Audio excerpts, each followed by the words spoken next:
जगाला सांगायचं आम्ही ट्रस्ट चालवतोय, परंतु आपल्याच देशामधल्या एम्प्लॉयला कामावरून काढून टाकायचं. वर्क प्रोसेसच्या नावाने भरमसाठ लोक आतमध्ये भरून घ्यायची आहे. ज्या लोकांना स्किल नाहीत असं कंपनी सांगते, त्या लोकांचे 5-5 तास इंटरव्ह्यू चालतात. त्या इंटरव्ह्यूमधनं त्या मॅनेजरला हे कळत नाही का त्या एम्प्लॉयकडे स्किल नाही आहे, तो आपल्या कंपनीसाठी लायक नाही आहे. मेंढरं भरल्यागत ह्या कंपनीमध्ये लोक भरतात. तरी देखील मित्रांनो त्याच्यानंतर त्यांना जॉबवरती ते स्किल्डली परफेक्ट होत असेल किंवा रिसेशन आलं किंवा कुठलाही मोठी ग्लोबल मार्केटमध्ये कोलॅप्स झाला तर या कंपन्या डायरेक्टली 12-12, 15-15 हजार नोकऱ्या काढून टाकतात, नोकऱ्यांना काढून टाकतात. सर्वसामान्य आपल्या माणसांना काढून टाकतात ज्यांच्यावरती कुटुंब डिपेंडेंट आहेत. अक्षरशः मित्रांनो अशा कंपन्यांचं चाललंय का भारतामध्ये हेच समजत नाही. नमस्कार, माझं नाव आहे विकास. स्वागत तुमचं इन्फो विथ विकीमध्ये. सर्वात महत्त्वाची बाब म्हणजे 12,000पेक्षा जास्त एम्प्लॉईंना TCSने फायर केलेलं आहे. ले ऑफ्स चालू आहेत मोठ्या प्रमाणात. याच्यामध्ये जर बघितलं तर मित्रांनो सर्वसामान्य कुटुंबामधले जे तरुणी आहेत ते आहेत. मित्रांनो या कंपन्या ज्या आहेत ना फ्युचर प्रोजेक्टसाठी हायर करतात. म्हणजेच काय, एखादा फ्युचर प्रोजेक्ट त्यांच्याकडे 6 महिन्यांनी येत असेल त्यासाठी फ्रेशर्स हायर करतात किंवा एक्सपिरियन्स लोक हायर करतात. परंतु मित्रांनो जर तो प्रोजेक्ट आला नाही, काय नाही झालं तर त्यांना बेंचवर बसून ठेवायचं. बेंचवर बसवायचं म्हणजेच काय, त्यांना पगार चालू असतो, कुठला तरी नवीन प्रोजेक्ट यायची ते वाट बघत असतात. आणि त्याच्यानंतर मित्रांनो प्रोजेक्ट नाही आला, 1 वर्ष 1.5 वर्ष यांना बेंचवर बसायचं. त्या माणसाला सवय होऊन जाते की मला आयतं खायचंय, आयतं भेटतंय, सगळं एकदम निवांत चालू असते लाईफ. कुठल्याही प्रकारचं टेन्शन नसतं, प्रोजेक्ट नसतं, जायचं अटेंडन्स लावायची, बसायचं यायचं, एवढ्या लेवलला काम चालतं. आणि मित्रांनो त्याच्यानंतर इफेक्ट काय होतो, अनस्किल्ड हे लोक होऊन जातात. प्रोजेक्टवरती जर काम केलं नाही, एखादा फ्रेशर जर एखाद्या कंपनीमध्ये काम करायला लागला, IT सेक्टरमध्ये कुठलाही फ्रेशर जर कंपनीमध्ये काम करायला लागला तर त्याला कोर एक्सपिरियन्स असणं गरजेचं आहे. परंतु या मोठ्या कंपन्या काय करतात, बेंचवर बसून ठेवतात. त्यांना कोणत्याही प्रकारचं प्रोजेक्ट अलोकेट करत नाहीत. हायर करून ठेवायचं, फ्युचर प्रोजेक्टसाठी हायर करून ठेवायचं.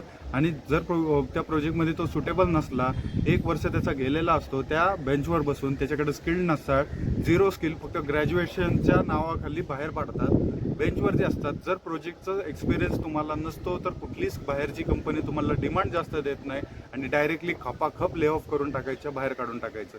या सर्व गोष्टी या मोठ्या मोठ्या कंपन्यांमध्ये होतात भारतातल्या.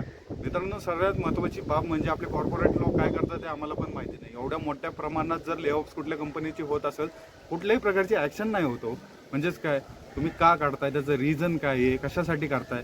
कंपनी तर म्हणते आम्ही फक्त 2% ऑफ ग्लोबल वर्कफोर्समधनं जे लोक आहेत त्यांना काढून टाकतोय, परंतु हे 2% 12,000च्या घरात जातात. त्यावेळेस सरकारने पण नाही असल्या कंपन्यांना प्रश्न विचारणं गरजेचं आहे. आम्हाला हे पण माहिती आहे या कंपन्यांनी भारतासाठी खूप मोठ्या गोष्टी केलेल्या आहेत, परंतु 15,000 20,000वरती हे फ्रेशर्सला हायर करतात.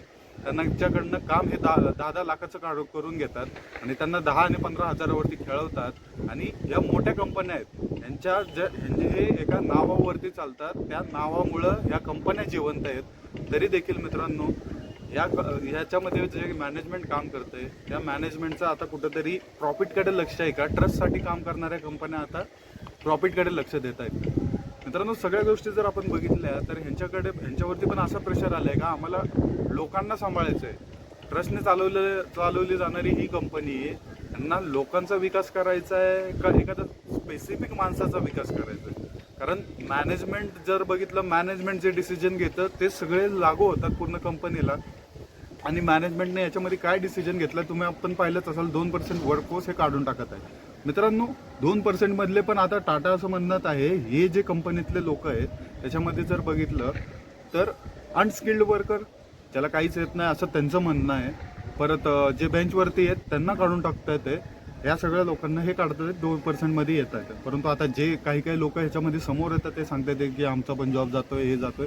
त्यांचे व्हिडिओ देखील बघणं गरजेचं आहे. सर्वात महत्त्वाची बाब एक्सपिरियन्स लोकांमधल्या पण काहींना काढतात या पण गोष्टी आपण बघण्याचं गरजेचं आहे. फ्रेशर्सला हे काय करतात मित्रांनो, सर्वात महत्त्वाची बाब, प्रत्येक कंपनीची एक प्रोसिजर असते. प्रोजेक्टवरती असणं म्हणजेच काय, क्लायंट साईडनं तुम्हाला पैसे दिले जातात. कंपनीला जर 1 कोटी रुपये भेटत असेल तर कंपनी ₹1,00,000 देऊन त्या जो प्रॉस्पेक्ट असतो किंवा तो जो एम्प्लॉई असतो त्याला सांभाळू शकते कंपनी. पण जर त्या एम्प्लॉईकडनं कुठल्याही प्रकारचं बेनिफिट कंपनीला भेटत नसेल तर कंपनीला तिथं लॉस होतं, त्यामुळे ते टाळायचा प्रयत्न करते. परंतु याच्यामध्ये आपण जर बघितलं तर या मोठ्या कंपन्या आहेत त्या फ्युचर प्रोजेक्टसाठी हायर करून ठेवतात. आणि फ्युचर प्रोजेक्टसाठी हायर केल्यावरती काय करतात मित्रांनो, त्यांना पहिली गोष्ट फ्रेशर्स असतात, त्याच्यामध्ये एक्सपिरियन्स लोक असतात. त्यांना पहिली गोष्ट प्रोजेक्टवरती ठेवलं तरच प्रॉफिट कंपनीला भेटतो. प्रोजेक्टवरती नसल्यावरती कुठलाही पे आउट यांचं निघत नाही. त्यांना कंपनीच्या खिशातनं पैसे भरावे लागतात, बेंचवरती ठेवतात. मित्रांनो, 1.5 2 वर्ष पोरं इथं बेंचवरती बसतात, कुठेतरी नॉर्मल कामं करतात साधेसुधे. टेक्निकल स्किल्सवरती लक्ष नसतं, काही नाही. फक्त ले ऑफ्स आली तर ह्यांच्या जॉबवरती सगळ्यात मोठा दगा इथंच बसतो. स्किल्ड एम्प्लॉय म्हणजे काय, एखादा एम्प्लॉई जर प्रोजेक्टवरती कंटिन्यू आहे, त्याला डेली म्हणजे मंथली त्याला नवीन नवीन प्रोजेक्ट भेटत जातात, त्याला कुठल्याही प्रकार बेंचवरती टाकलं जात नाही. एक प्रोजेक्ट झाला की दुसऱ्या प्रोजेक्टवरती तो शिफ्ट होतो, त्याच्याकडनं कंपनीला प्रॉफिट आहे. स्किल्ड एम्प्लॉय म्हणतात. तो त्याच्या कुठल्याही गोष्टीमध्ये म्हणजे जे नॉलेज आहे, समजा एखादे लँग्वेजेस असतील, कुठल्याही गोष्टी असतील, नॉन टेक्निक स्किल असतील, याच्यामध्ये त्याची इम्प्रूव्हमेंट आहे. तो प्रत्येक प्रोजेक्टसाठी डॉमिनेटिंग आहे. तर हा स्किल्ड एम्प्लॉय झाला कंपनीच्या दृष्टिकोनातून. ज्या प्रकारे आर्टिफिशियल इंटेलिजन्स हे मार्केटमध्ये येत आहे, जर आपण बघितलं मित्रांनो, स्किल्ड एम्प्लॉय असो, नॉन स्किल्ड एम्प्लॉय असो, जर एखादा रिसोर्स हायर करायचा असला त्यांना, तर या सर्व गोष्टी त्याला येणं गरजेचं आहे. Related to AI, related to ML यांसारख्या गोष्टी कंप्लीट करण्यासाठी, म्हणजे यांच्यावरती डॉमिनेट करण्यासाठी एखाद्या एम्प्लॉईला ते ह्या कंपनीतले लोक त्या दृष्टिकोनातून मागतात. परंतु एवढ्या मोठ्या लँग्वेजेसला डॉमिनेट करण्यासाठी ज्या प्रकारे ह्या कंपन्या कॉलेजेसमधनं हायर करतात ना, तुम्हाला एक सांगतो मित्रांनो, Tier 3 कॉलेजेसमधनं हे सर्व हायर करतात. Tier 3 कॉलेजेस काय असतं, ज्या एखाद्या कॉलनीमध्ये जर तुम्ही गेला, तिथं जर तुम्हाला दिसलं college of arts, commerce, science, त्या कॉलेजेसचे पोरं ह्या मोठ्या मोठ्या कंपन्यांमध्ये 15 ते 20 हजारामध्ये हायर केले जातात. आणि मित्रांनो, अक्षरशः यांच्यावरती 20-20 हजार रुपयामध्ये हे काम करतात, 12-12, 15-15 तास काम करतात.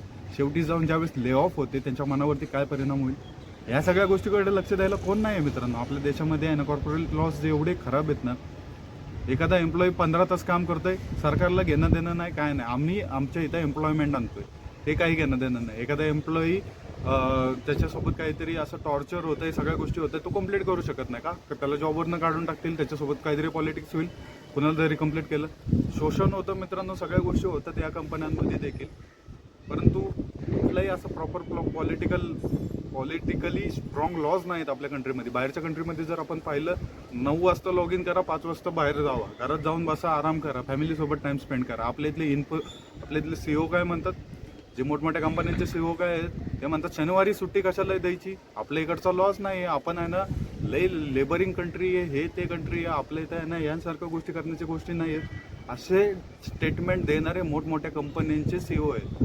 जर तुम्ही आहे ना, एक लक्षात ठेवा, हे यांच्या मनात असं असतं की जर एखादा फ्रेशर काम केलं तरच जाऊन यांना आहे ना मोठमोठ्या गाड्यांमध्ये फिरायला भेटतं.